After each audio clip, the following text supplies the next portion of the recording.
This is a very important rule. This is one of the key rules. The stock doesn't know you own it. Remember that.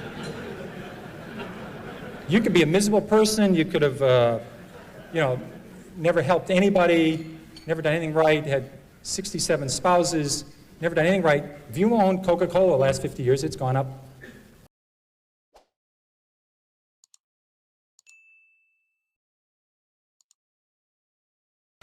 Now, what I'd like to talk about is what I call the 10 most dangerous things people say about stocks. Here's a good one. If it's gone down this much already, it can't go any lower. I remember when Polaroid went from 140 to about 107, and people said, if you ever get Polaroid under 100, you've got to buy it. You just back up the truck, buy the stock. Stock you get to 110, then rally, fall 103, you go 112, go 105. They said, gets under 100, buy Polaroid. Polaroid broke 100, people started buying it, and within 9 months, the stock was 18. I saw the same thing with Avon Products. So just saying, it's gone down this far, how much lower? I mean, it's crazy, but, it can keep going. In fact, I tried this out. Kaiser Industries, I was a new analyst at Fidelity, and we were about to buy the biggest block ever at Kaiser Industries. The stock had gone from 29 to 17. We're about to buy the largest block ever in the history of the American Stock Exchange. We bought, 10 or 15 million shares. At 15 3/4, I said, my God, the stock's gone from 29 to 17. How much lower can it go? So we bought this enormous block at 15 3/4. So I called my mother and I said, Mom, I guess stock at Kaiser Industries, it's 10.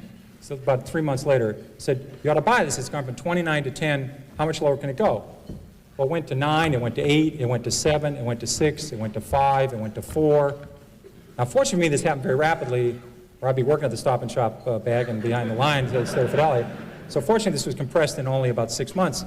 So I had to go to the fund manager and say, I was a little bit early on this at 15 3/4, we call this premature in the business. I had a correction, which is a euphemism for losing a lot of money rapidly. So I said, let's check this again. The stock's 4. They own 45% of Kaiser Aluminum. They own 59% of Kaiser Steel. They own 38% of Kaiser Cement. They own all of Kaiser Electronics, all of Kaiser Broadcasting, which had 7 TV sets. They own Jeep. They had Kaiser Fiberglass. I said about Kaiser Sand & Gravel. They had a bunch of other Kaisers. And they had no debt. Now, in this room, because I know Freeman Billings is very interested in financial stocks, no one's ever gone bankrupt without any debt. Now, that would take a real, I think you have to give some kind of distinguished service award to somebody who did that. But they had no debt. I said, it's not going to go to 0. I was wrong when I said it can't go below 15.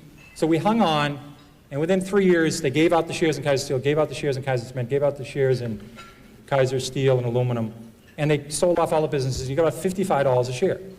But if you didn't know the story, and the stock went from 15 to 11, and you're just saying how much lower can it go, when it went to 9, went to 8, you would have gone.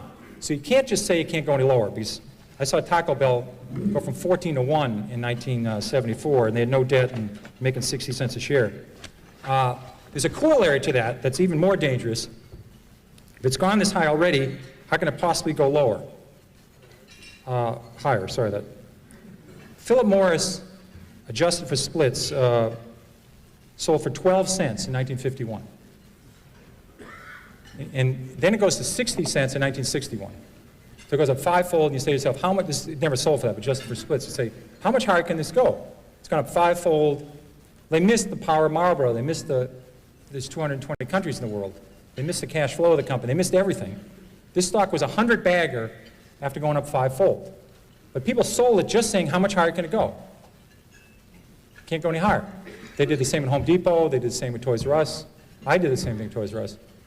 Just saying it can't go any higher, it's gone this much already, that's very dangerous, and don't use that one. And it's a very bad thing to do. Eventually, they always come back. Here's another one that sucks. That's a technical stock market term we just use only in the stock market. The RCA just about got back to its 1929 price, was backed out by GE. Manville never came back. International Harvester, even with its name changed and adjusted for splits, hasn't got all the way back yet. Western Union, double knits, remember those wonderful things, floppy disks? They don't have to come back. But they say eventually they always come back. Not true. Here's a great one. It's $3. How much can I lose? This is a great one. Because get out, this is, I don't have a computer and I can't do high-level math, but just do this one. So let's say your neighbor buys $10,000 of a stock at 50, and the stock's now 3, and you put $25,000 in at 3. If it goes to 0, who loses the most? A lot of people cannot answer this question, you know. I mean, if you put $1 billion in at 3, you can lose $1 billion. You know, I mean, they blow taps in lots of companies every year. You know, you just have, they can go to 0. Here's a good one that helped me a lot. It's always darkest before the dawn. This business is terrible. It's awful. You ought to buy the group. This is not a good way of making money. Here's one you're probably talking about before lunch, freight car deliveries. In 1979, there was 96,000 freight cars delivered in the United States. 2 years later, it fell to 45,000, the lowest in 23 years. So it goes from 96,000 to 45,000. People say business is awful, it's horrible, pathetic. Then it falls to 25,000. They say, just load up. There's about 15 opportunities to lose money. There's about 15 suppliers of freight cars, 15 manufacturers. Business was awful. Well, last year we shipped 7,000 freight cars in the United States. The business just continued to be miserable. And I'll give you one there's even greater opportunity to lose money on. Energy services industry. This, we all had a great opportunity to get our heads handed to us. In 1982, there was 11,000 of those oil rigs drilling those holes all over Oklahoma and Texas and Colorado. We used to have the rig count every week. And the rig count fell from 11,000 in 82 to 6,000 in 83. Then it fell a little bit lower in 84. And there's hundreds and hundreds of companies here. Companies that made the muds and did the downhole stuff, the fracturing companies, the well companies, all the measurement companies, the Schlumbergers, the bid companies. Lots of opportunities to lose money here. There's an equal opportunity here for serious losses. And the people said, listen, the business is terrible, let's buy these groups. Well, the rig count was only 1,000 3 years ago. So it went from 11,000 to 6,000 to 5,000, then 8 years later it was under 1,000. The industry really started to turn about 2 years ago. So just saying the business can't get worse. I was lucky enough, in addition to having the metals industry when I started Fidelity, I had the textile industry, which is a great group to follow. Because you follow companies like J.P. Stevens, was founded in the 18th century, and West Point Pepperell was founded in the 18th century. Burlington Industries was one of the new companies that was founded in 1904. These people have been through recessions, depressions, world wars. They've seen it all. There's a great expression in the textile industry. It's always darkest before pitch black. Now that's a good one to remember, because when business is terrible, it can get considerably terrible. It can get terrible to the power of 6. And I love those numbers on freight car deliveries. You ever watch, I love the show Jeopardy. You ever watch Jeopardy and people come out, they will know those numbers. Remember, they'll know the numbers. And they'll know, you know, what country Box took his first vacation in, and they'll know Phil Rizzuto's batting average and what his wife's first name was, and they'll know the stock symbols of Xerox before it was Haloid, or, you know, they know everything. And you watch the show and you feel like an absolute idiot watching the show because they answer all these questions. But they're really smart. I've owned this stock before, King World. Right after it, they show Wheel of Fortune. And what happens is they'll have this word up there, and it'll be TH, and there's a T, and it's, I buy a vowel here, I buy a U, you know, buy an I, and you know, Vanna spins the wheel, and they buy the A, and, you know, you're redeemed by watching the Wheel of Fortune after feeling like an absolute jerk on the Jeopardy game, and it's really smart. When I rebound to 10, I'll sell. Here's a great rule. Somebody buys a stock at 10, and it falls to 6. They say, if it gets back to 10, I'll sell. Now, I think the math, 4 and 6, I can handle this level of math. I think that's about a 66% return. You ought to buy it. If you think it's going back to 10, you ought to buy the hell out of the damn thing. But they think if it gets back to 10, I'll sell. Now, what you ought to do is never put down a round number, because I think for the next 26 years, this stock will go between 5 and 9 1/4. It'll never get to 10. So maybe put 9 1/8 or 8 3/4. But just saying the stock, if it gets back what I paid for it, this is a very important rule. This is one of the key rules. The stock doesn't know you own it. Remember that. You could be a miserable person. You could have, you know, never helped anybody, never done anything right, had 67 spouses, never done anything right. If you owned Coca-Cola the last 50 years, it's gone up 300-fold. You could be the greatest human in the world, help Special Olympics, help the mentally challenged, help poor people, help AIDS people. If you own Bethlehem Steel, it's lower than it was 30 years ago. It's not your fault. Don't take this personal, you know. But people treat stocks sometimes like a grandchildren or a puppy. I mean, they think the stock knows who you are. You know, it doesn't work that way. Let me worry, I own conservative stocks. I don't have to worry, I own conservative stocks. I remember when Con Ed fell 80%, then tripled. Public Service Indiana went down 90%, Gulf States Utilities, Long Island Lighting. This may be an oxymoron. We had Quality Texas Banks that went to zero. We had Quality New England Banks that went to zero. These were companies that have been around for 150 years, 120 years. Saying I own conservative stocks, I don't have to worry. I've seen a lot of people, they'll inherit a stock from somebody.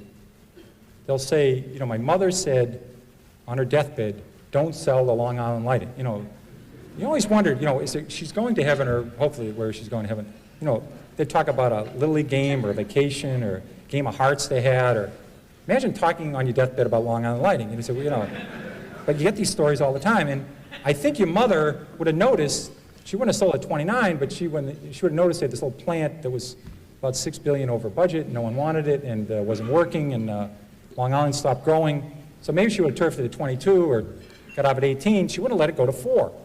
You know, so just because you inherit some stock and it's so-called conservative, like Eastman Kodak fell 75%, IBM fell 75%, don't tell anybody you own a conservative stock.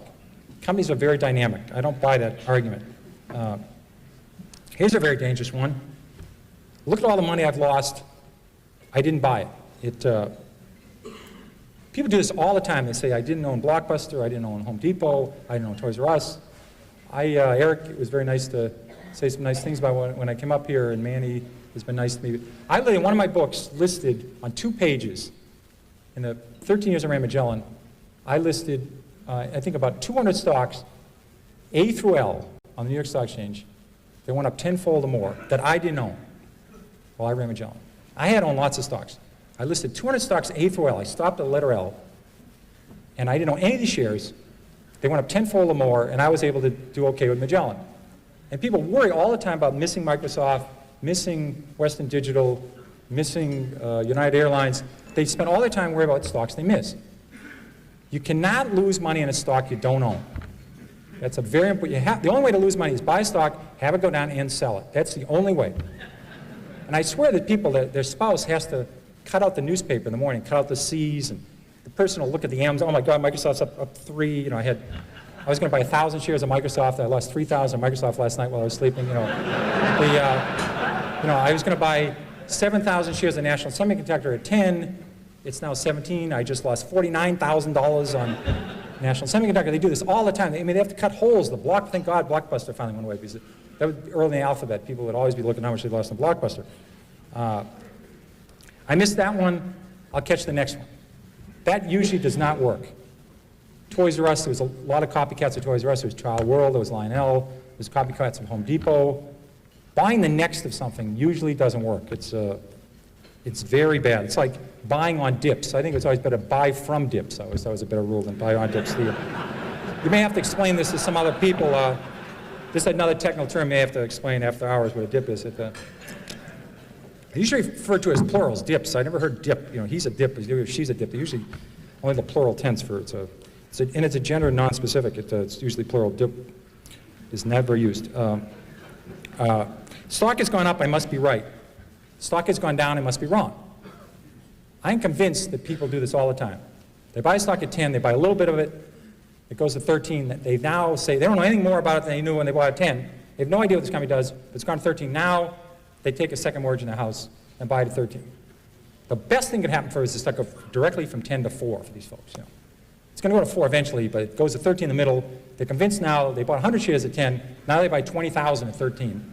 And all the fact is the stock went from 10 to 13 is it went up. The average movement of a stock in the New York Stock Exchange this century, between its high and its low, has been 50%. The average stock in the New York Stock Exchange.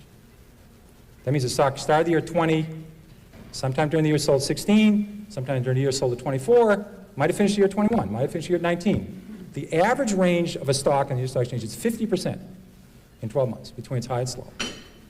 So stocks go up and down a lot within a year. And say this, The stock is going up means you're right, doesn't mean a damn thing. So don't buy off on that one. That is not a good one.